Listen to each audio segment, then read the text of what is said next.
October 15th, 1985, 6 a.m., East Berlin. The alarm clock rings in apartment 307. Frau Schmidt doesn't move yet. She's listening. To footsteps in the hallway above. To car doors on the street below. To the elevator that shouldn't be running at this hour. This is her morning routine. Before coffee. Before getting dressed. Listening. She lives on the 7th floor of a Plattenbau, 14 stories, 168 apartments, 600 people living wall against wall, ceiling against floor. The building was constructed in 1971 from prefabricated concrete panels. Assembled in 6 months, designed to house the masses efficiently. Everyone equal, everyone provided for.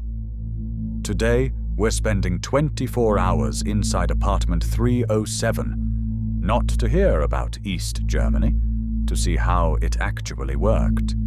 The mechanisms, the logistics, the systems that kept 14 stories of concrete functioning. Let's begin. 6:15 a.m., Frau Schmidt rises.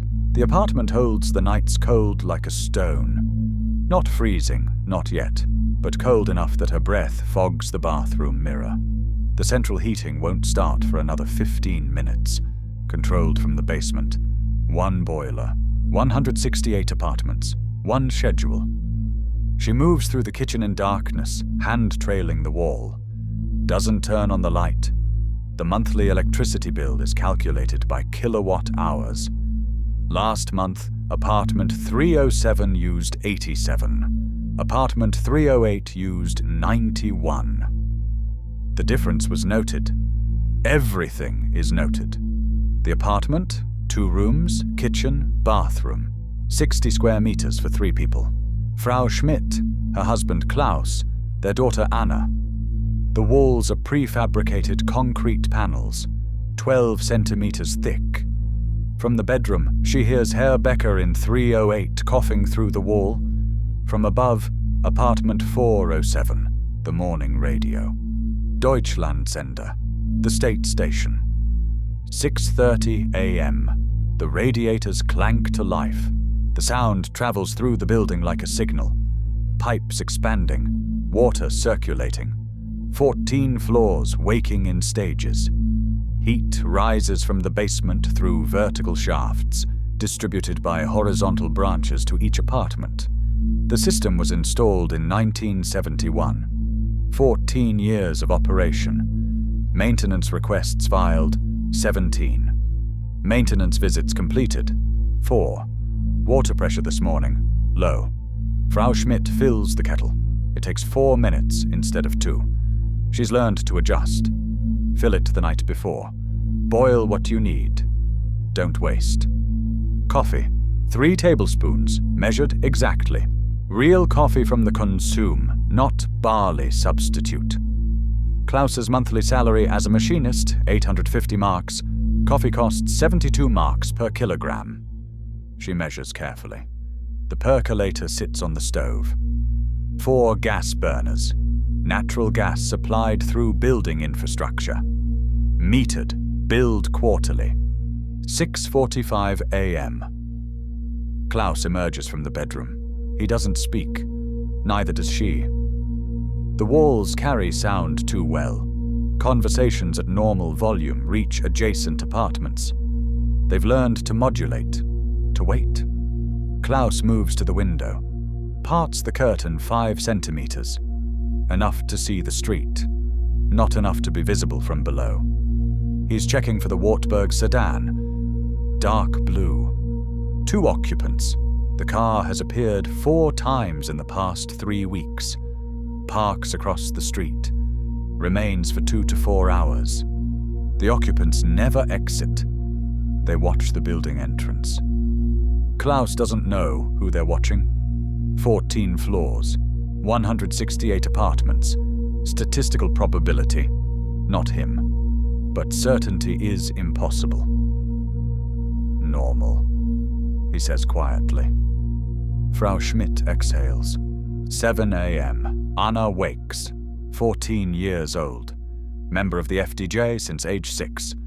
Before that, young pioneers. Blue scarf, white shirt, red neckerchief, the uniform of socialist youth. Guten Morgen, she says. Morgen. Klaus responds. The coffee is ready. Frau Schmidt pours 3 cups. Black. No sugar this week. Sugar was available last week. This week, absent from shelves. Next week, uncertain. Supply patterns shift without warning. The state planning system operates on 5-year cycles with monthly adjustments and weekly deliveries. Daily availability remains opaque to consumers. Anna takes her coffee to the small table, waits for breakfast. From apartment 407 above, the radio news continues through the ceiling. Production quotas exceeded at Robotron. Solidarity with Nicaragua. Agricultural achievements in Mecklenburg. The same news heard in every apartment, every Plattenbau, every city across the German Democratic Republic. Uniform information distribution. That was the system's design. 7:15 a.m. Breakfast begins. The bread is Graubrot, grey bread, dense and heavy, made from rye flour. Purchased yesterday from the neighborhood Konsum. Fresh delivery comes Tuesdays and Fridays. Today is Wednesday. The bread is 1 day old, still acceptable. The margarine is Sonia brand in its yellow package. Butter exists but appears irregularly. Last availability, 11 days ago. Frau Schmidt purchased 1 package. It's finished now. The jam is homemade. Plums from Frau Schmidt's mother's garden in Eisenhüttenstadt, canned last September. 43 jars produced, 12 remain. This is breakfast. Every morning. Variations are minimal not by choice but by availability. Klaus eats without speaking. Anna drinks her coffee and watches grey light filter through the kitchen window. October in Berlin. Sunrise won't come for another 10 minutes. The state controls food production and distribution. Prices remain fixed. Bread 0.52 marks per kilogram, eggs 1.40 marks for 10, milk 0.72 marks per litre. These prices haven't changed since 1958.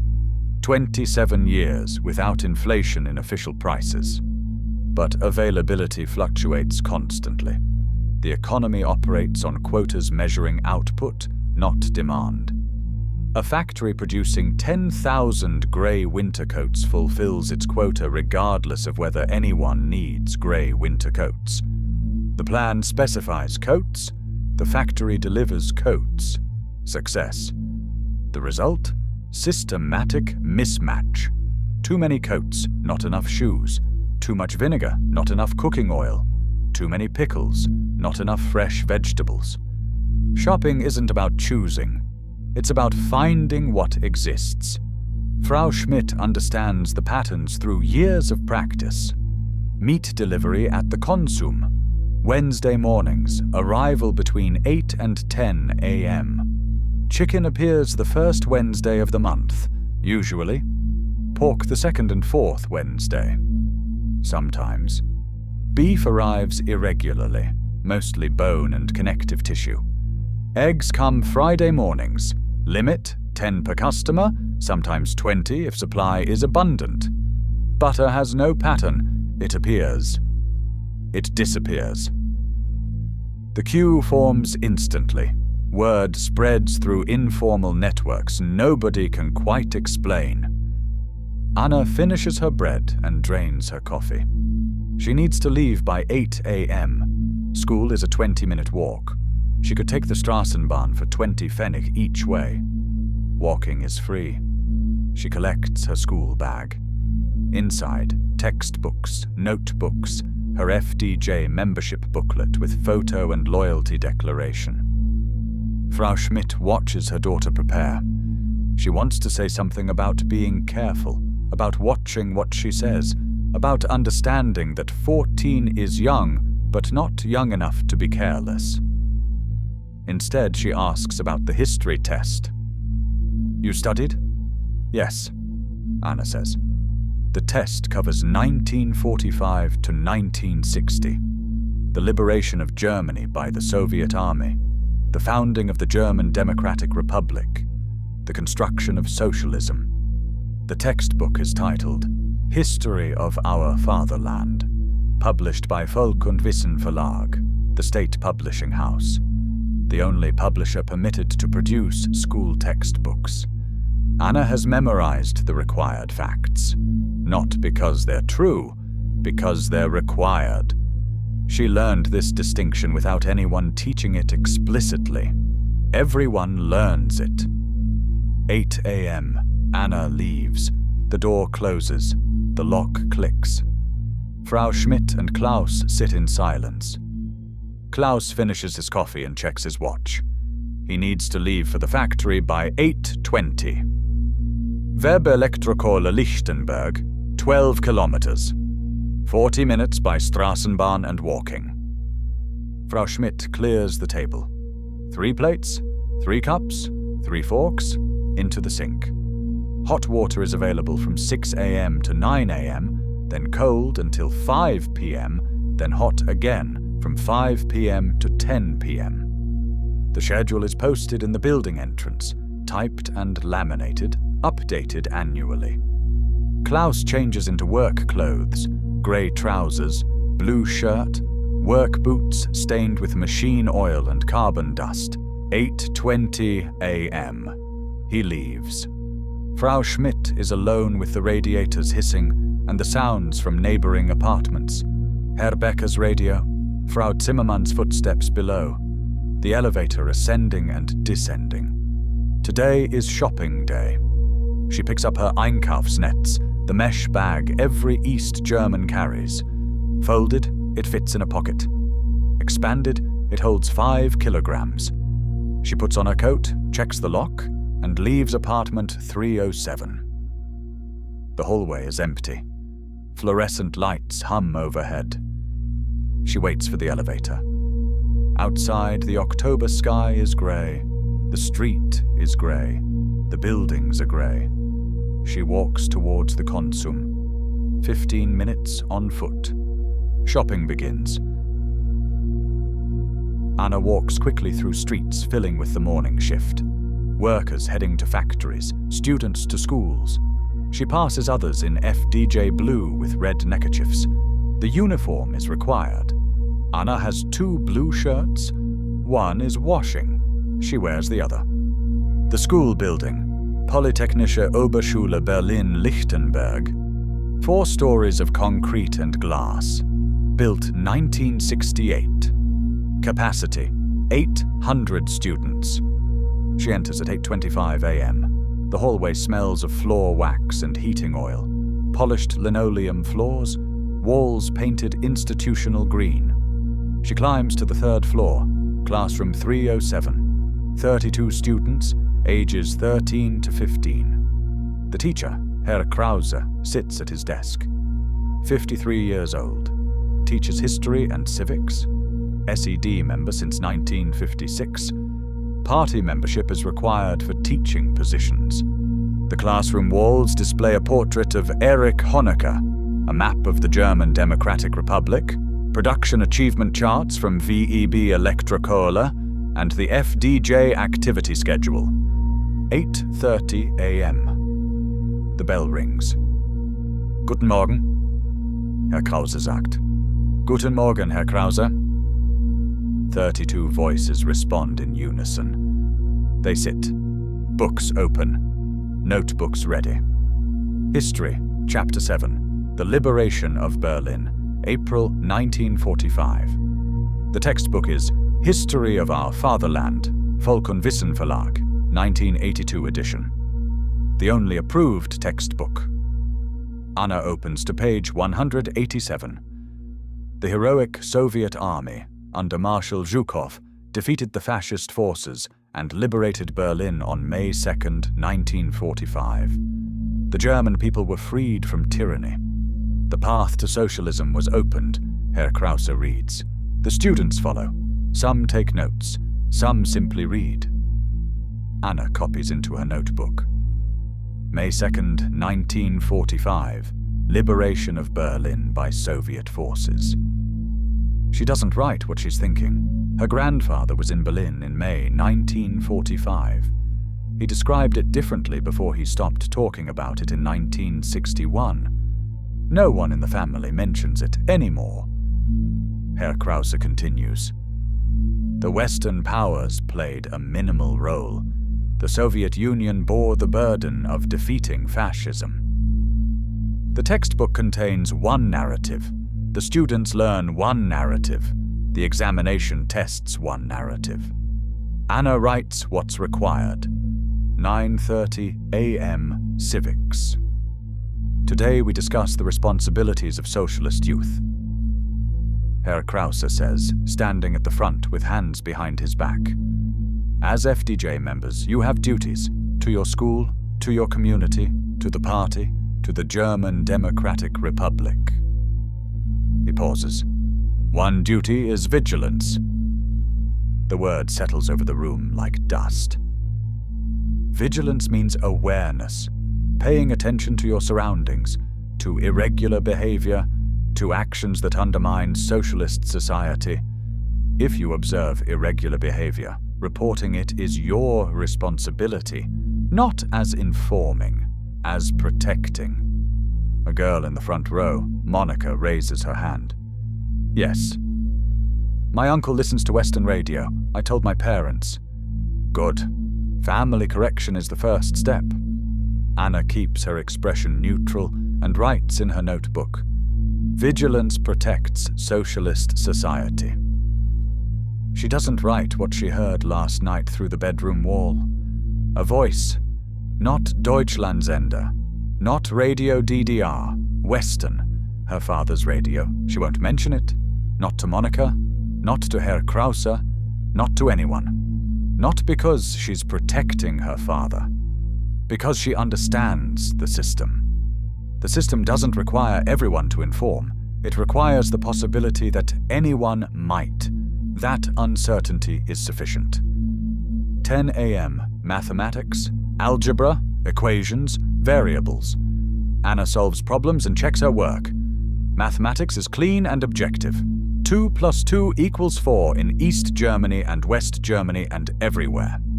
For 45 minutes, there's no ambiguity. 10:45 a.m. break. Students file to the cafeteria where lunch is being prepared. Soljanka, Graubrot, watered apple juice. Anna sits with her friend Petra. They talk about small, safe things.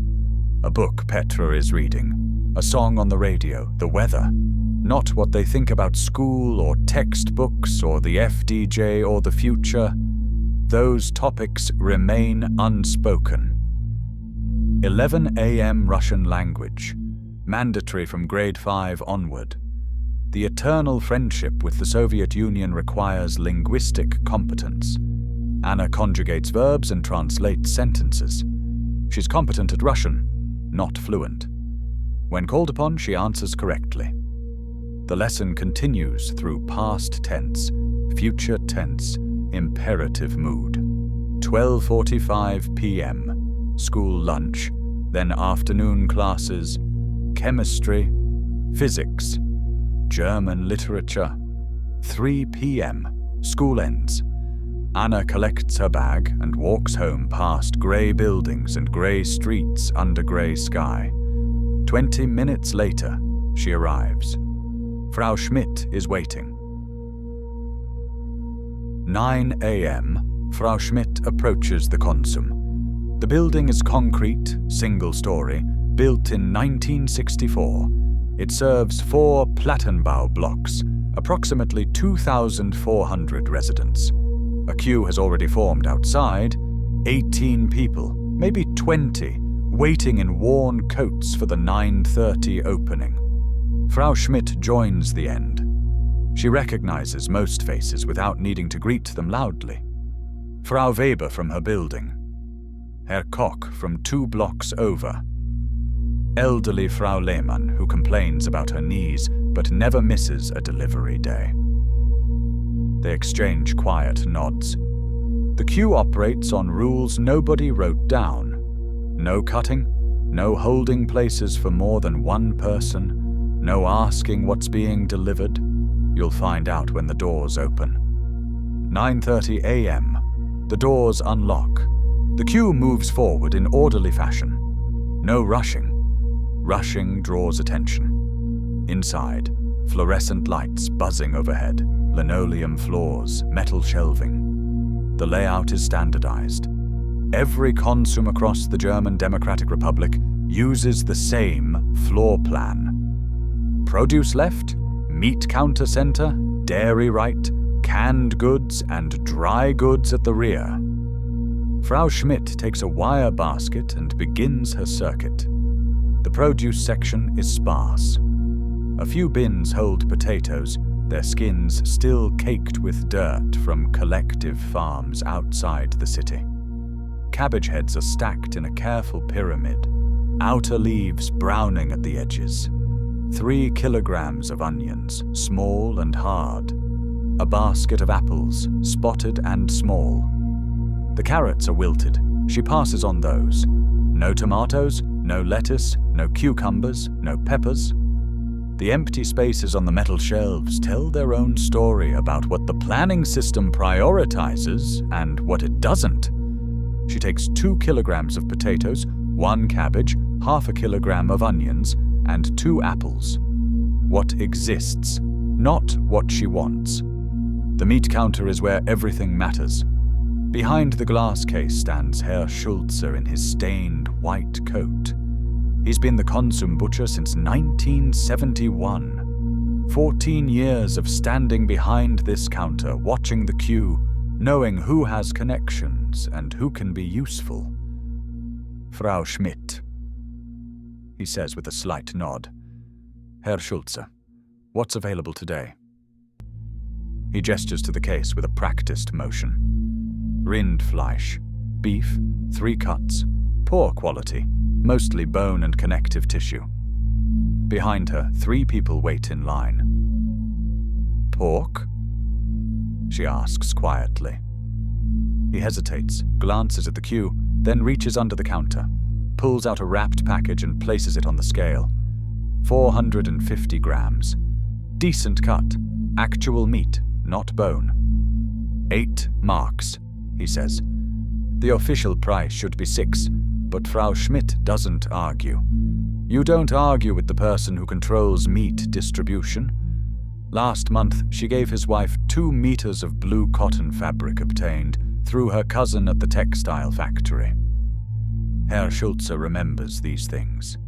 She pays. He wraps it properly. She places it carefully in her basket. This is how it works. Official policy says, first come, first served, equal access, socialist equality. Reality operates on Beziehungen, connections. If you're known, if you're useful, if you've done favors, you get better. The gap between official policy and daily practice is where everyone lives. The dairy section offers milk, margarine, a hard yellow cheese block that tastes of nothing but keeps well. No butter. Butter has no pattern. It appears and disappears like a ghost. She takes what's available. The bread section always has Graubrot. It's the one constant. She takes 2 loaves. The canned goods aisle is abundant with things nobody particularly wants. 6 shelf meters of pickles, mountains of sauerkraut. She takes 2 cans of tomato paste because they're there and might not be next week. 10:15 a.m. Checkout. Total, 34 marks from the household budget. Klaus's monthly salary, 850 marks. Rent, 87 marks. Electricity, approximately 15 marks.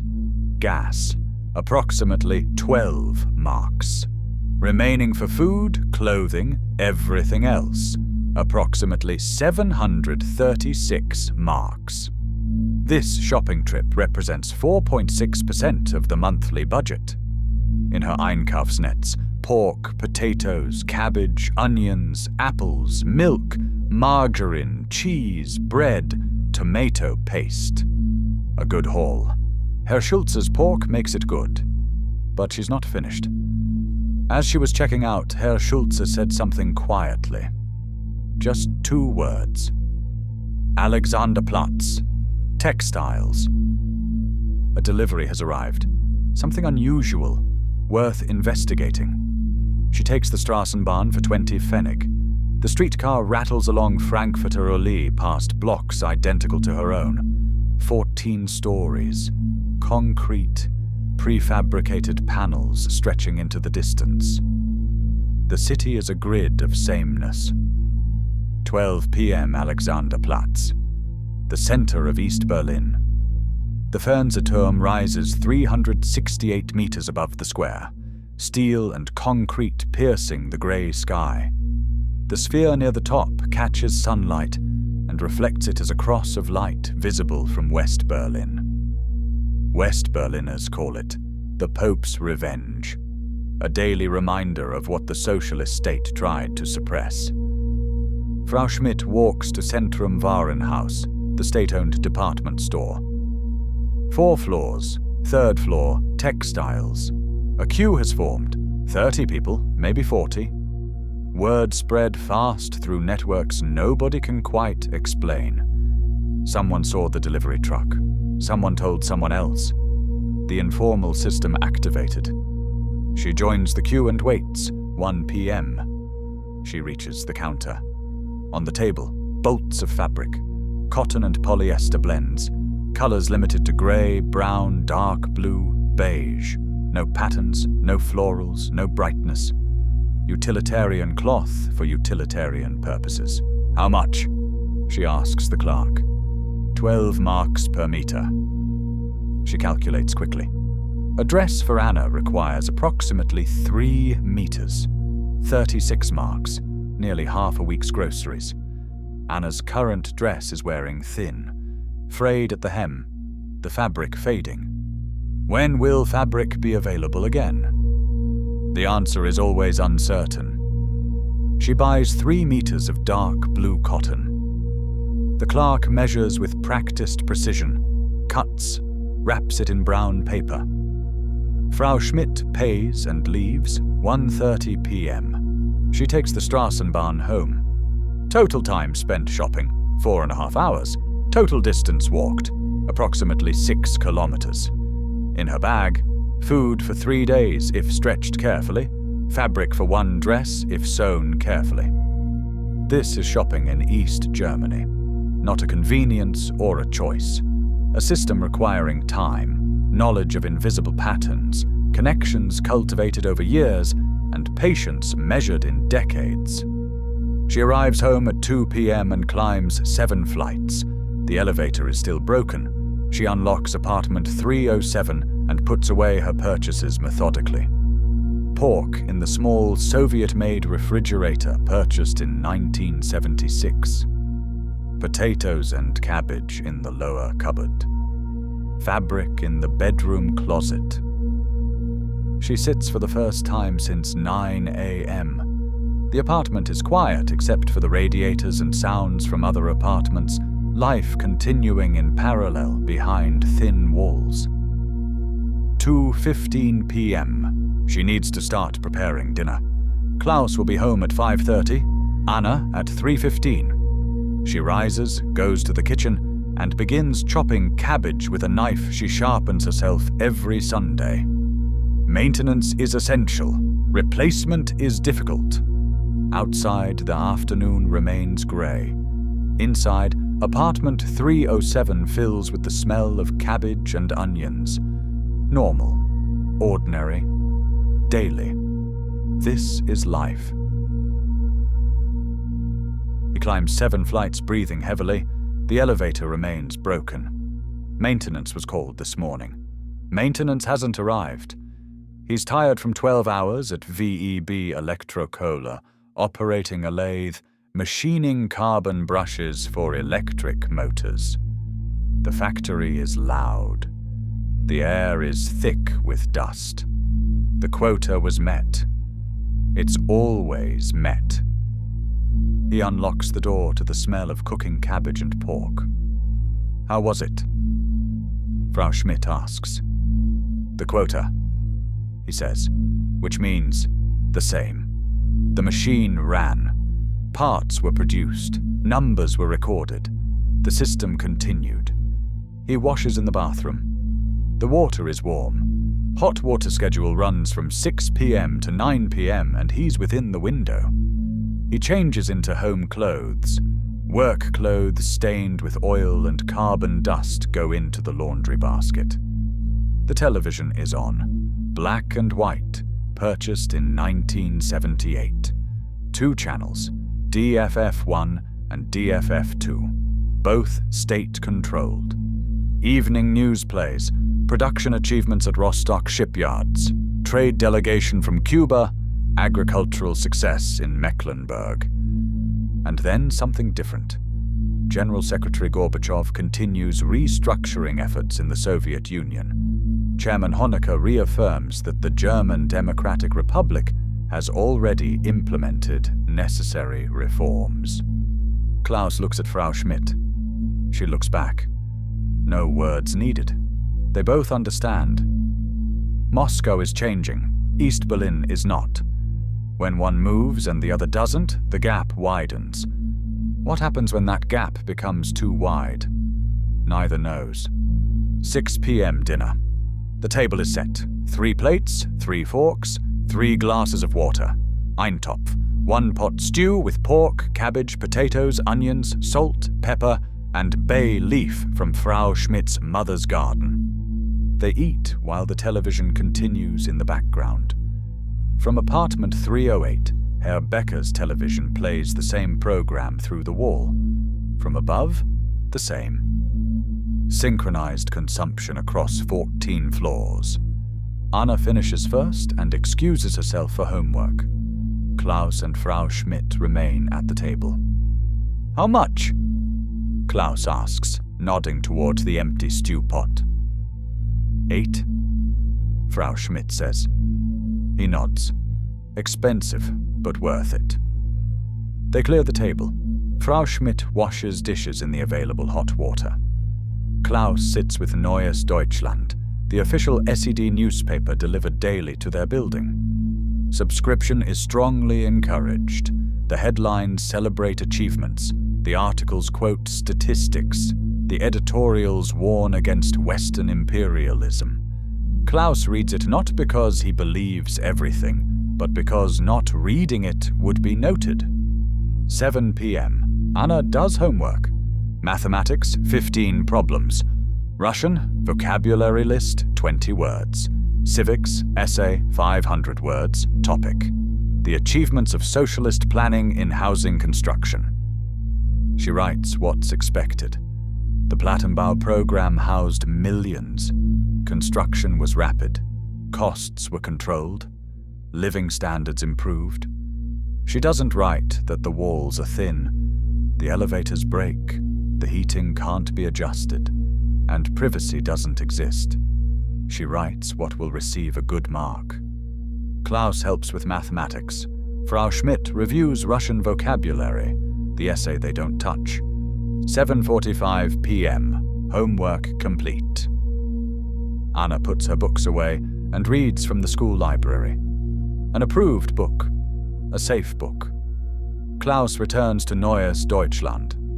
Frau Schmidt sews, cutting a pattern for Anna's dress from the blue fabric purchased today. She measures carefully. Fabric is too precious to waste. The television continues with a cultural program. A choir from Leipzig. Socialist songs with uplifting melodies and lyrics about unity and progress. 8 p.m. From apartment 512, voices rise through the walls, the Hoffmans arguing. The words aren't clear through concrete and distance, but the tone is unmistakable. It continues for 5 minutes, then stops abruptly. Silence. In apartment 307, no one comments. Commenting acknowledges hearing. Hearing acknowledges the walls are thin. Better to pretend privacy exists. 8:30 p.m. The television programming ends. The national anthem plays. The screen goes dark. In the building, lights begin going out floor by floor. Anna goes to bed. School tomorrow at the same time. Same routine. Klaus and Frau Schmidt remain in the main room, speaking in low voices. Gorbachev. Klaus says, "I know," she says, "if Moscow changes and we don't. I know." They don't complete the thought. Completing it makes it real. Real thoughts can be dangerous. Klaus moves to the bookshelf where the small Soviet-made radio sits, purchased in 1974. He looks at Frau Schmidt. She nods slightly. He turns it on, volume barely above audible, and moves the dial past Deutschlandsender, past Radio DDR, into frequencies that officially don't exist. Static. More static. Then a voice. Western, clear. Rias, Rundfunk im amerikanischen Sektor. Radio in the American sector. West Berlin. News from the West. Elections in Bonn. Debates about reunification. Economic growth in West Germany. Freedom of movement. Freedom of speech. Concepts that exist elsewhere but not here. He listens for 10 minutes. Not more. Too risky. Then he turns it off. Frau Schmidt has been mending while he listened, her hands busy, her ears hearing what he hears. They don't discuss it. Discussion creates evidence. Silence is safer. 9 p.m. They prepare for bed. Klaus checks the door. Locked. Windows latched. Curtains closed. Frau Schmidt sets the alarm clock for 6 a.m. tomorrow. Same as today. They go to bed. The apartment darkens. The building settles. Tomorrow will be the same. The alarm. The cold apartment. The listening. The breakfast. The routines. Day after day. Week after week. Year after year. In 1985, this feels permanent. The wall has stood for 24 years. An entire generation has known nothing else. Change seems impossible. But under the surface, pressure is building. In Moscow, in Warsaw, in Budapest, even in East Berlin. People are asking quiet, dangerous questions. How long can this continue? What happens when Moscow reforms and East Berlin doesn't? In 4 years, the answers will come. The wall will fall. The border will open. The system will collapse. But tonight, in October 1985, that's unimaginable. Tonight, Klaus and Frau Schmidt sleep in apartment 307, while 600 people in 168 apartments follow the same patterns, all waiting for something they can't name. The radiators click, the pipes groan, the building breathes. Outside, the city is dark and silent. Inside, 600 people sleep. Tomorrow, it begins again. 10 p.m. Most apartments are dark, but not all. Somewhere in the building, someone is still awake, writing notes on small scraps of paper about what they observed today, who came and went, who seemed dissatisfied, who might be listening to Western radio. These notes will be memorized and destroyed, then recreated from memory at a cafe meeting next week. This is how the system maintains itself, not through force at every door, but through the possibility that any door might open to reveal consequences. 11 p.m. 3 blocks away, a car engine starts. Wartburg sedan, dark blue. 2 men inside. Stasi officers on surveillance duty. Tonight's target.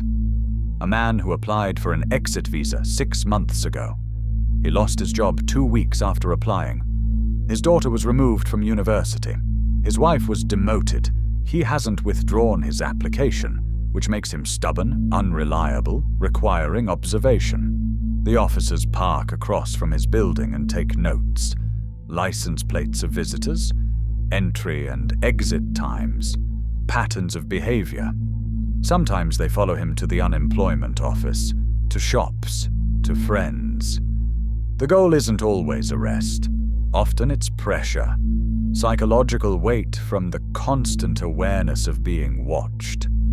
Under this pressure, most people eventually withdraw their applications and conform. Some don't. Those are the ones who require continued observation. 12 a.m. midnight. In apartment 307, Klaus lies awake. Frau Schmidt breathes steadily beside him, asleep. He hears Herr Becker coughing through the wall in 308. The elevator operating. Someone coming home late. Footsteps in the hallway above. He thinks about Gorbachev and changes in Moscow. About Anna growing up in this system, learning to measure every word, learning to watch who's listening. About the wall. 24 years. He was 18 in 1961. He remembers Berlin before division, walking from east to west without checkpoints or barriers or fear. August 13th, 1961, when the wire went up overnight. Families separated. The border closed.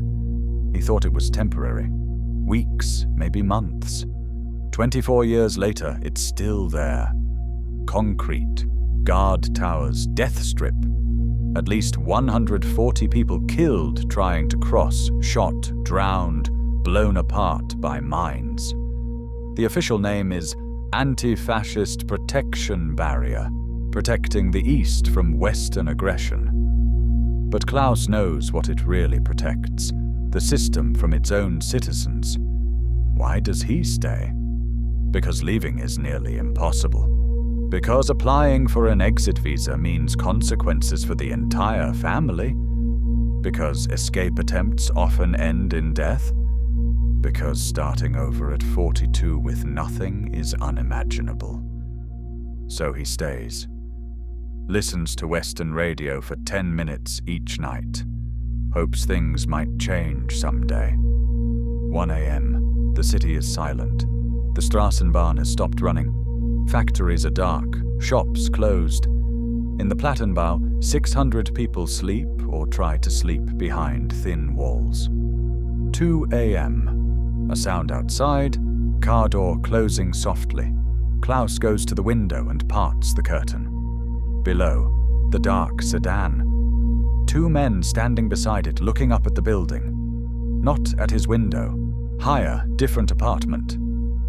They stand there for 5 minutes, then get back in the car and drive away. Klaus doesn't know who they were watching. Doesn't want to know. He returns to bed but doesn't sleep for another hour. 3 a.m. central heating shuts off for the night. The radiators go cold, won't restart until 6 a.m. The temperature drops noticeably. Frau Schmidt pulls the blanket higher in her sleep. Klaus lies awake.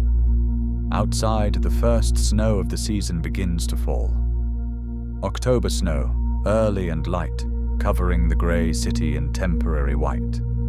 By morning it will be grey again. Footprints, tire tracks, slush. But for now, for a few hours, everything looks clean. 4:30 a.m. A man exits the building for the early morning shift. The Straßenbahn starts running at 4:45. He walks to the stop, his footprints marking fresh snow. Solitary, heading east toward the factories. 5 a.m. More people wake for early shifts. Lights appear in windows floor by floor. The city stirs before dawn. 5:30 a.m. The radiators click to life. Heating system restarts. Water circulates. Pipes expand. The familiar sound travels through walls. The day begins again. 6 a.m. The alarm clock rings in apartment 307. Frau Schmidt doesn't move immediately. She listens. For footsteps. For car doors. For the elevator. Same routine. Same day. Same system. Klaus will go to the factory. Anna will go to school. Frau Schmidt will manage the household. Tonight they'll eat dinner, watch television, do homework, prepare for tomorrow. Day after day, the mechanisms turn, the systems function, the concrete building stands. Life continues not because it's good, but because it's what exists. And in East Germany, what exists is what you accept. We've spent 24 hours in apartment 307, not reading about East Germany, watching how it actually functioned. The heating system. Centralized, scheduled, inflexible. One boiler for 168 apartments. Turn on at 6:30 a.m., turn off at 3 a.m. No individual control. If you're cold at 4 a.m., you wait. The shopping system. State-controlled production, unpredictable supply, queue-based distribution. Herr Schulze at the meat counter deciding who gets pork based on connections cultivated over years, not official policy about equal access. The information system. 2 television channels, both state-run. One morning news broadcast heard in every apartment. Deviation requires tuning to Western frequencies. Risk, consequences that ripple through your entire life. The education system. 1 textbook publisher, 1 narrative, 1 version of history. Questions discouraged, conformity rewarded. Good marks require correct answers, and correct is defined by the state. The surveillance system. 91,000 official Stasi employees. 173,000 unofficial informants. 1 informant for every 63 citizens. Notes written on scraps of paper about neighbors. Reports filed in cafes every 2 weeks. These weren't aberrations. This was the design. Efficiency through centralization. Control through uniformity. Stability through surveillance. And for 16 million people, this was normal. Not exceptional, not temporary. Normal. Frau Schmidt measuring coffee exactly because supply is unpredictable, even though prices are fixed. 3 tablespoons. No more. Make it last. Klaus checking the street for the dark Wartburg before speaking freely in his own apartment. Because the car has appeared 4 times. Because you never know who they're watching. Because caution is survival. Anna learning to write essays expressing approved opinions while thinking unapproved thoughts. Because examinations test compliance, not understanding. Because the system doesn't require belief, only performance. This is what it meant to live in the Plattenbau. Not fear every moment, not terror, just constant adjustment, constant awareness, constant calculation. Can I say this? Who might hear? What are the consequences? The wait wasn't dramatic. The wait was cumulative, day after day, year after year, measuring words, watching neighbors, wondering who's reporting, living as if the walls have ears. Because they do. 4 years later, November 9th, 1989, the wall fell. The borders opened, families reunited. East Berliners walked into West Berlin, stunned and weeping and disbelieving. The Plattenbau blocks remained. Concrete doesn't disappear overnight. But the systems changed. The centralized heating stayed because infrastructure doesn't rebuild quickly. But the surveillance ended. The Stasi files opened. People learned who informed on them. Neighbors discovered their neighbors had been writing about them for years. Some communities tore apart. Trust, already fragile, shattered completely. But there was also freedom. The freedom to speak without measuring words, to travel without applying for permission, to watch Western television without hiding it. The freedom to live in your own apartment without listening for who might be listening to you. In 1985, this was unimaginable. The wall felt permanent. The system felt unbreakable. East and West Germany felt like separate countries forever. Frau Schmidt didn't know that in 4 years she'd walk freely into West Berlin. Klaus didn't know he'd be able to buy whichever newspaper he preferred. Anna didn't know she'd be able to ask questions without fear. They lived as if nothing would change because nothing had changed in 24 years. And then suddenly everything changed. The Plattenbau at Karl Marx Allee still stands today. The concrete is older, the facade is weathered. Some apartments are renovated, some are empty. After reunification, many people left. The buildings became symbols of the old system, utilitarian, oppressive, relics of a failed experiment. But some stayed. Because it was home, because rent is controlled, because leaving requires money and moving is complicated. Today you can visit, walk through the entrance, take the elevator. Now it works consistently, maintenance improved. Stand in the hallway and listen. The walls are still thin. You can still hear neighbors.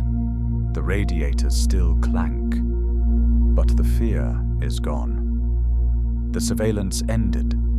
The notes stopped being written. What did we learn spending 24 hours in apartment 307? We learned that oppression doesn't always announce itself with soldiers in streets. Sometimes it's a neighbor taking notes. Sometimes it's a teacher asking students to report irregularities.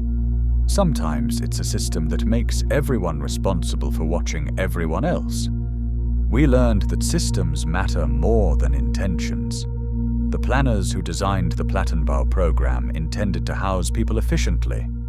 The result was thin walls that eliminated privacy. Intention met mechanism. Mechanism won. We learned that when the state controls production, distribution, and information simultaneously, citizens lose the ability to choose, not just what to buy, but what to know, what to say, what to think. And we learned that even in this system, people found small ways to resist. Klaus listening to Rias for 10 minutes. Frau Schmidt refusing to report what she observed. Anna thinking forbidden thoughts even while writing approved essays. Not heroic, not dramatic, just small refusals to fully submit.